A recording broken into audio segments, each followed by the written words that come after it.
Neptune in Pisces 25 for a month.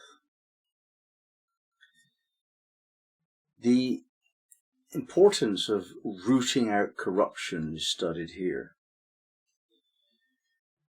Pisces 25, the purging of the priesthood. A multitude of minor and major ego adjustments add up to a life of interactions with family and associates, yet these are not sufficient to deal with the core issues of shadow. To go to another level of awareness where we see ourselves for what we are and let go of the deepest imperfection of being, we need to experience purification. Very often this is by fire, catharsis. We live in a very dark and terrible age, and we have to release ourselves from the expectation that that darkness will engulf us. There is hope for the courageous, determined, passionate aspirant, and with these qualities we can be free of the corruption that has blinded us from soul consciousness.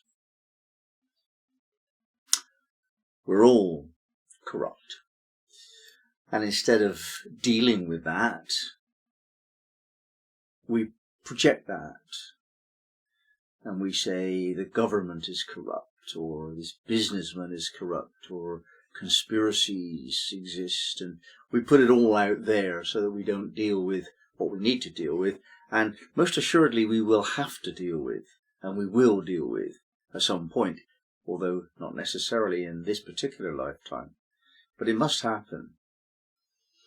And all the little bits and pieces of issues that you have to deal with because you don't like your boss and you've got an argument with your lover and so on, that's all grist for the mill. It does help as we go through this process. We experience ourselves, and at some point we realise that the common factor of all the problems that we've got is us. Then what? I mean, how do you actually go to the deeper level of purification? And the hint is that it's perhaps cathartic. It's not always, but very often it's cathartic. Now that means that we go through a period of extreme discomfort, a short, sharp shock, to clear something permanently. It takes a certain amount of determination and courage to do this. And we must put ourselves in the hands of a healer or a teacher or a group process or some experience that makes us feel very deeply unsettled and uncomfortable, perhaps intensely so. And then we somehow burn off our darkest aspects and are free then of the corruption that once we had. And this is not just for the occasional few neurotic people. This is general for us all. My own particular process was very dramatic indeed. I had chosen to incarnate into a family of people that just really didn't suit me at all. And I probably am giving voice to the general case here for most people who are studying this material. Most of us actually chose a path of fire, But we need the lessons that we only develop through overcoming. You can't have an easy life and grow very much. It's just not how it works. If you have a difficult life, that is the grist that you need for the mill of self-purification. It's necessary to deal with frictional stuff. You face horrible things sometimes in order to clear what otherwise will not clear. That's how it is. And as soon as we come to terms with the fact that that's how it is, the sooner we actually have to steel ourselves to be courageous and determined to go through that process with help. It's the only way. It doesn't happen by itself. And in fact, it's the purpose of our incarnation, to move stuff along, to purify that which was within us. The image of this Sabian symbol is of Henry VIII, who came to understand that the church at that time, the Catholic Church, of course, owned all the land and actually owned the living of most of the population, and the priesthood was rich, eating very well indeed. They had many feast days, and they would celebrate a saint with a feast. And they also had fasting days, but they were very, very well fed, and they were very rich indeed, and they were very secure. It was the life of Riley, and it wasn't very spiritual because of that. You can't really do both those things unless you're a true master. Typically, it's a lot easier to renounce much of the worldly pleasures if you want to accelerate your process. I do not subscribe to the view that asceticism is a very particularly spiritual path. It might be for some persons, but not generally speaking. So I'm not saying you have to give up things in order to be spiritual. I'm saying if you want to accelerate through your process for a little while, then abstinence may well be a factor in favour of that. And this is celebrated in all the traditions. The vision quest of the Native Americans, for example, most assuredly includes a period of fasting. Sufi retreats, the same thing. In the very deepest traditions of Sufism, going back 100 years and more, then the dervish would be told to sit in the kitchen.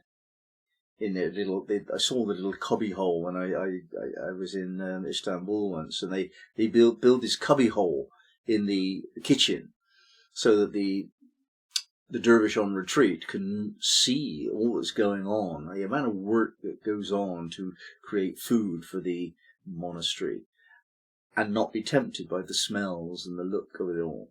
And that was the beginning of a long retreat for the dervish with great ambition.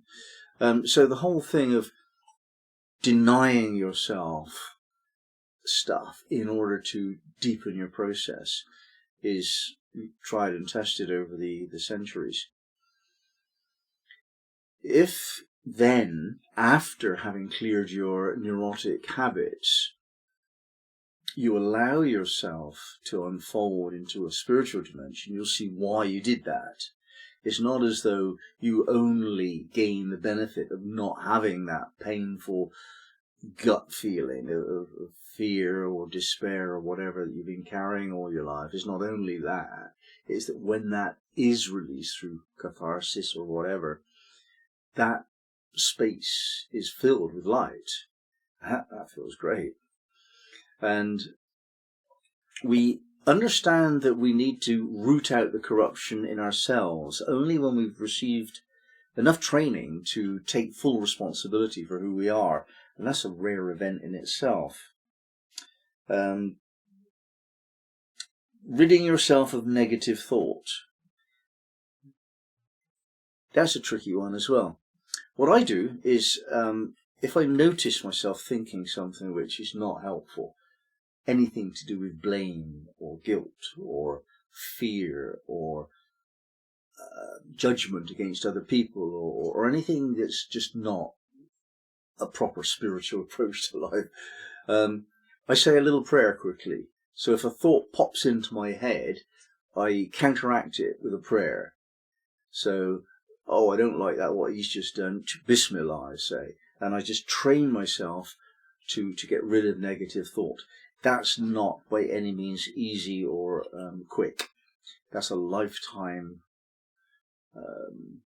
practice. You have to learn to do that all the time. And I don't think it stops ever. You know, we have to understand that we're bound to be constantly tempted forever by the other side, the shadow side. And our ability to deal with that again and again and again as it arises is what's being discussed here. Neptune is in that degree for a long time. You know, we're really going to notice that we are corrupted. We have been corrupted by everything around us, which is a corrupting influence, beginning with the fact that our parents were not enlightened. They had neurotic tendencies and they put them on us. The diet that we've eaten is not pure. It's filled with stuff that you don't want to put in your body. We have to deal with that. The diet of mind stuff all of the thoughts, all of the propaganda, all of the marketing pressure, all of the silly ideas of religion, all of that has corrupted our minds. So we have to purify that. And we have a corrupted view of what spirituality is and what God is. We have to purify that. It's huge. This is the biggest task of all, perhaps. And Neptune is there. Well, Neptune's in Pisces. That's lovely. And we've been enjoying that purification, basically, of our spiritual understandings for the last 12 years or so. And now we're coming towards the end of that process over the next little while, a couple of years. And as we do that, we're really sort of trying to finish off the job. And there's no degree, I think, more helpful than this one for just rooting out those finer little bits and pieces of your way of being that is not consistent with your spiritual path. So, like, for example, if you've got the sense of self that you are a spiritual person, you are progressing, you know, that's what you want to think about yourself, and yet you're actually giving all of your attention to something else, such as worldly ambition, then that's an aspect of this corruption that has to be rooted out. We need to go deep, deep into this, or we will suffer the consequences. And if you have ambition for worldly things, such as security, let alone position and wealth, but just wanting to know that the future is safe and that you won't have any problems, that's nonsense. That's projecting your fear onto a belief that you can control your circumstances to avoid problems in the future. The certainty is that you'll have all of the problems in the future that you haven't yet dealt with in the past. That's the certainty. So you don't want a future without problems. You want a future with the kind of problems that you're ready to deal with. A future without problems, a present without problems, it's unrealistic. It's just a silly idea, but you don't want it. Life would fill you with tremendous lack of worth of being. You'd get depressed in a moment. That which saves us from depression is the triumphant feeling of dealing with problems that we can overcome. That's the feeling that we want. You don't want to go into the future after this lifetime, go into the next life with this sense of, oh, I've had a lovely, comfortable life, I've had everything I wanted, so I don't need to think about overcoming challenges. That's not what you want to face the future. You want to face the future with the certainty that every challenge that's ever come up, you've dealt with one way or another, and there will be more necessarily for the rest of eternity, and you'll deal with them too, because that's life.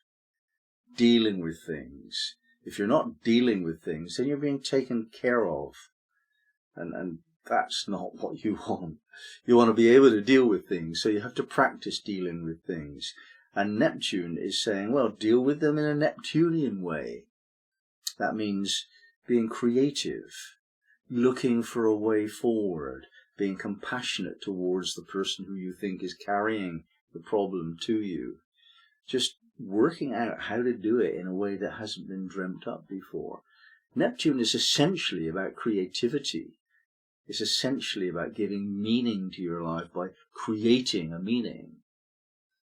I've been asked, what's the meaning of life? And the answer from me is the meaning of life is to find the meaning of life. And each of us finds a different answer to that question. There is no meaning of life for everyone. Each of us has their own take on that. And Neptune is how we work that out. We make it up. And Neptune does that. No two people are going to see reality the same way. Every one of us sees it differently. Every one of us has a different agenda and a different sense of what to do and what not to do. Every one of us has a sense of what is purification. And that's what we're finding out here. What do I mean by the sense of myself as being purified spiritually? What will I do? What will I not do when I am purified spiritually? And whatever the answer is to that creative sense you have of the meaning of your life, then here's the clue. You practice that, you affirm that, you live as though that is you, and you deal with what comes up then. This is the last mystery of Buddhism. The Buddha got that the end process of the enlightenment journey is assumption. You just live as though you are a realized being. And if you make a mistake, which you certainly will, you forgive yourself. You try and think differently in future. That's how we root out corruption. Not in a Pluto way or a Mars way or a Saturn way, by facing down the enemy or attacking the problem or disciplining yourself out of all life enjoyment. That's not what we're saying here. We're saying, no, it's a Neptunian way we need now, which is being sensitive to possibility and interpreting things the way you'd like them to be, and creating your model of reality until it doesn't work, and then adjusting that model and adjusting it again and again. So we're refining our sense of reality. We're weaving the web of our lives out of imagination. This is what Neptune does. It allows us in an inspired way, using the imagination, to weave a web of reality. And then it gets checked out. It checks out against what comes to us, our perception of experience. That's filtered through the Neptunian gossamer perception thread, if we call it that. And then we just amend it. We just change it without any upset or drama. We just move our model a little bit and don't hang on too much to what you used to believe is true. What was good for you yesterday, how you lived yesterday, was good for yesterday, maybe, but that's not today. Let go of all of that. That's gone. It doesn't exist anywhere, the past. It's just gone. It doesn't have any reality.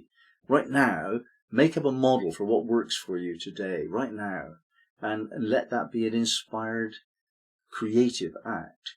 That's Neptune rooting out the problems between you and oneness and unity and perfection of being.